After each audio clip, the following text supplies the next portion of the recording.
Snap power poles and turn anything unsecured in your yard into something dangerous. Along with that wind, we are looking at isolated hail around the size of pocket change. If you live along the Front Range or out into the eastern plains of Colorado, plan on getting vehicles under cover before the late afternoon, because these storms have a habit of moving off the mountains faster than people expect. Before we move on, there's a chance of a live stream both today and tomorrow as this all unfolds, so make sure you are subscribed to the channel and have notifications turned on.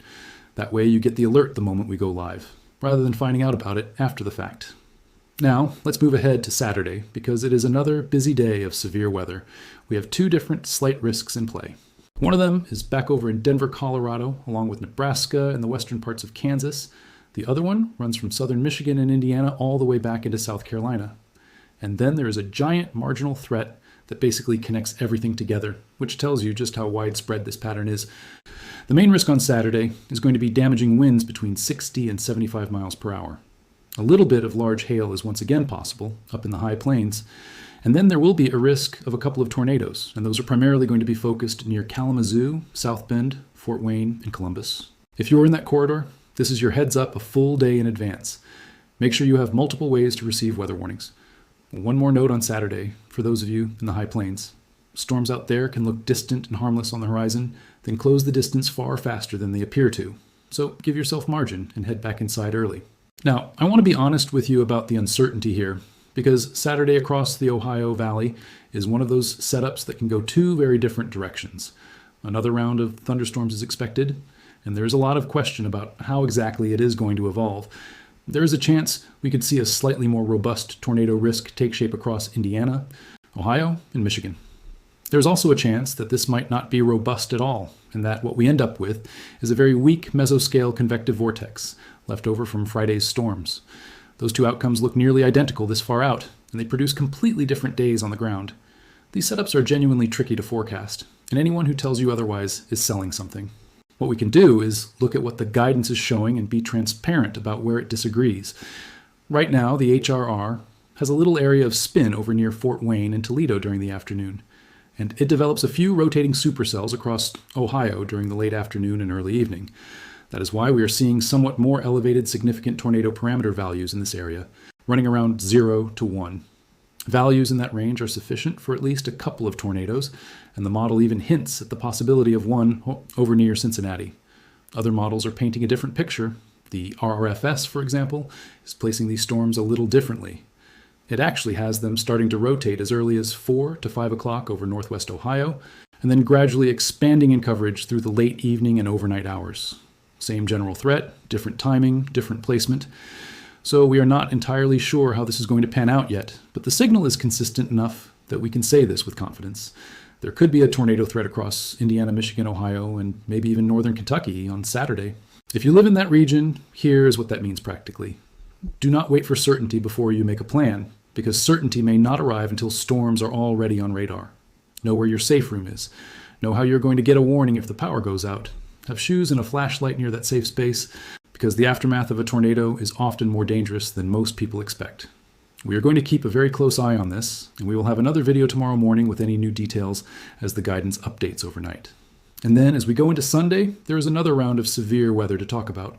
It is a little uncertain exactly how significant Sunday ends up being, but the area I am watching most closely is over near Washington, D.C., Virginia, and even West Virginia. The threats there are damaging wind gusts, large hail, and maybe even a couple of tornadoes. A corridor looks like it is setting up from southern Pennsylvania down toward Virginia Beach, and with any supercells that do develop along it, those storms will be able to rotate and produce the risk of an isolated tornado or two. So be wary if you have any sort of outdoor plans in the mid-Atlantic on Sunday, mainly during the mid to late afternoon and early evening. That is a weekend afternoon, which means ball fields, lake shores, backyard cookouts, and highways full of people heading home. Those are exactly the places where severe weather causes the most trouble because you are outside, you are distracted, and you are far from shelter. Build a little flexibility into your plans and know where you would go if a warning is issued. We will likely also see a line of thunderstorms develop out of those initial supercells, which means the setup will go upscale pretty quickly. Once that happens, the threat shifts from isolated and rotating to broader and wind-driven, and that will produce a slightly more widespread threat of damaging wind gusts across Delaware, Maryland, and eastern Virginia. That is the part of Sunday most likely to cause power outages, and it is the part that affects the largest number of you. The Mid-Atlantic also has a particular vulnerability worth naming.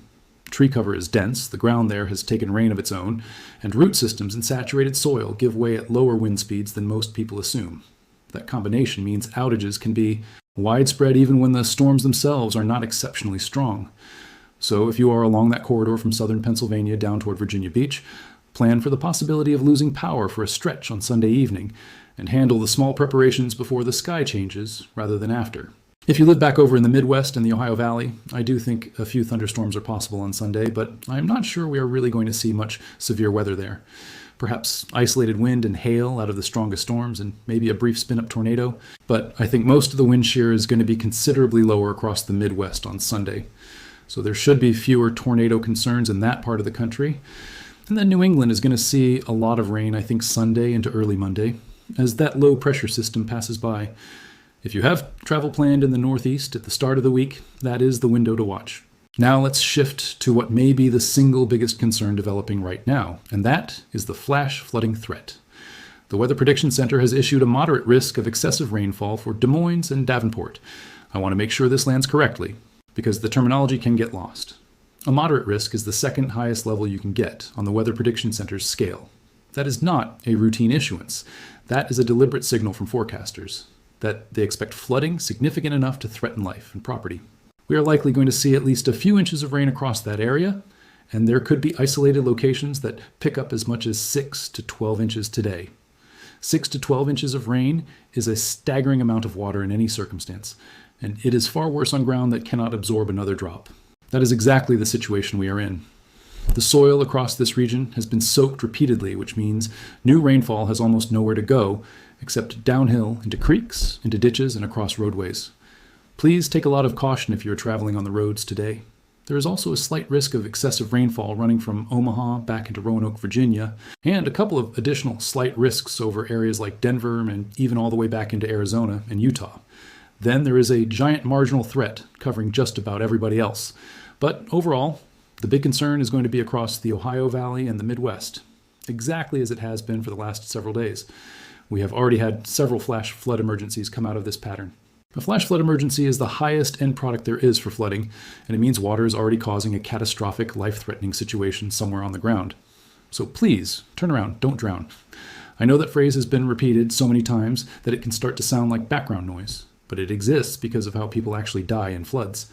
It is rarely dramatic. It is usually someone driving a familiar road at night, misjudging water that looks shallow and losing traction before they realize what is happening. You cannot tell how deep water is by looking at it, and you cannot tell whether the roadbed underneath is still there. If you come to water over the road tonight, find another way. There is one more thing about this setup that deserves attention, and it is the reason repeated rounds matter so much more than a single heavy rain event. The first round soaks the ground and fills the small waterways. The second round arrives with nowhere to put the water, so nearly all of it runs off immediately. Why? By the third and fourth round, streams that normally take hours to respond are rising within minutes of the rain starting. That is how a neighborhood that handled the first storm just fine ends up with water in the street during the next one. If you have watched water creep closer to your property over the last few days, treat that trend as your personal forecast, because it tells you more about your specific street than any broad outlook can.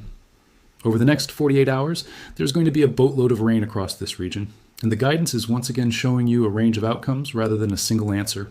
The HRRR has a tremendous amount of rain falling north of Champaign and over near Indianapolis, with some localized areas picking up as much as 6 to 10 inches.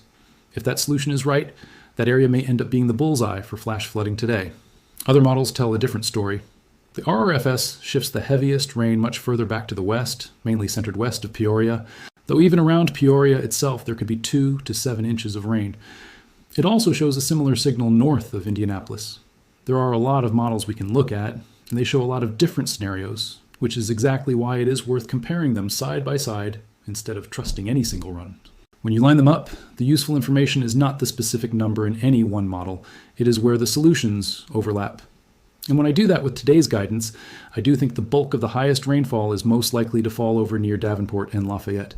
If you are in either of those areas, treat today as a day where local flooding is likely, not merely possible. Before we talk about the long-term picture across the United States, we need to talk about a tropical storm that is going to be affecting Hawaii in just a couple of days, because this is genuinely rare. This is Tropical Storm LA, which currently has maximum sustained winds of about 60 miles per hour, and it may make landfall on the Big Island of Hawaii. If it does, that would be the first one ever to make landfall on the Big Island with the potential of being a hurricane. Let that sit for a second. Not the first this year, not the first this decade, the first ever. Right now it is forecast to make landfall tomorrow night in United States time, which in Central Time works out to around the 7 o'clock hour, and locally in Hawaii that lands somewhere around the middle of the day. We are not entirely sure that landfall will actually occur, but this system will very likely be at least a very high-end tropical storm or a low-end hurricane when it arrives. There is definitely concern that this could cause some real problems. This is what it looked like on infrared imagery from much earlier this morning, and it looks like a pretty organized tropical storm. It will likely have at least some hurricane characteristics to it as we go into tomorrow. So here's how the next couple of days look for Hawaii. The outer bands of Tropical Storm Lei will begin arriving sometime early Saturday morning near Hilo and also near Hawaiian Ocean View. Those outer bands are the first sign, and they are also where a lot of the early rainfall and gusty wind will show up before the core gets close. Then during the afternoon, the system should make a very close approach, if not possibly a landfall, over the southern part of the island near Pahala. And then, as we go into the late evening and overnight hours, it will quickly skirt back offshore, clipping essentially all of the Hawaiian Islands on the way through.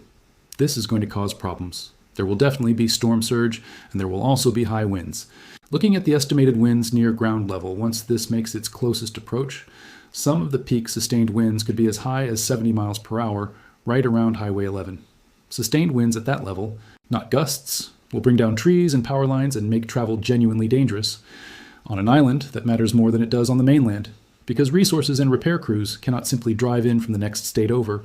I do want to point out that there are some models that keep the system offshore, not by much, but by at least about 15 to 25 miles. If that verifies, we would not have a landfall. But it would still bring high winds and storm surge to the eastern side of the Big Island. So a track shift in that direction does not remove the threat. It just changes the label on it. If you live in Hawaii, or if you have family there, please make sure they know this is coming, and encourage them to secure loose items outdoors and finalize preparations today rather than tomorrow. And I want to say something directly to those of you in the islands, because preparation there looks different than it does on the mainland. Power restoration takes longer. Supply runs take longer. Roads that hug the coast can be blocked by debris or by water, and there's often no alternate route around them. So if you are within reach of this system, the things worth doing today are the simple ones. Fill containers with water. Charge everything that holds a charge. Move anything loose in the yard indoors, including patio furniture and anything light enough for a 70-mile-per-hour wind to pick up. Know which room in your home has the fewest windows. None of that costs you anything if the storm shifts offshore, and all of it matters enormously if it does not. Again, this is not something you see every day, having a tropical system this intense taking aim at this part of the Pacific. We can thank El Niño for a lot of it, because for one, we are seeing a lot of tropical systems forming across the Pacific. And for two, the water temperatures over there are very warm. Warm water is fuel, and this system has been sitting over plenty of it. Over in the Atlantic Ocean, the story is a little different, and it has actually trended down. Yesterday, we had a red and orange blob on the outlook, and now we do not even have a red blob.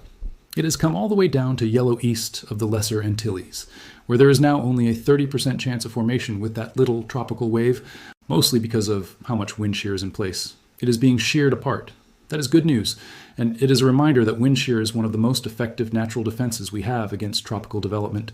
There is a somewhat better chance that the tropical wave behind that one ends up becoming a tropical storm, and if it does, it will likely become Dolly, which is our next name here in the Atlantic Ocean. So where are these headed?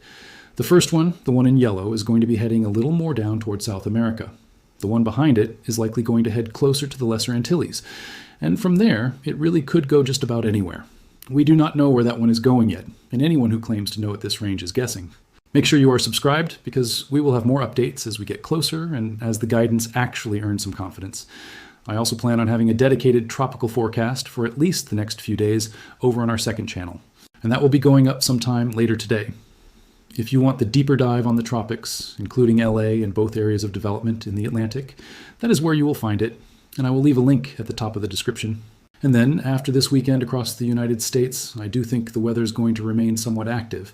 It is just a little uncertain exactly where all of our severe storms may set up. It will likely stay active across the northern plains and the Midwest around Monday and Tuesday, as another storm system makes a pretty close pass. That could lead to another line of thunderstorms across Illinois, Indiana, and even Ohio by Tuesday and Wednesday. So if you are in that part of the country, This pattern is not letting go of you at the start of next week either.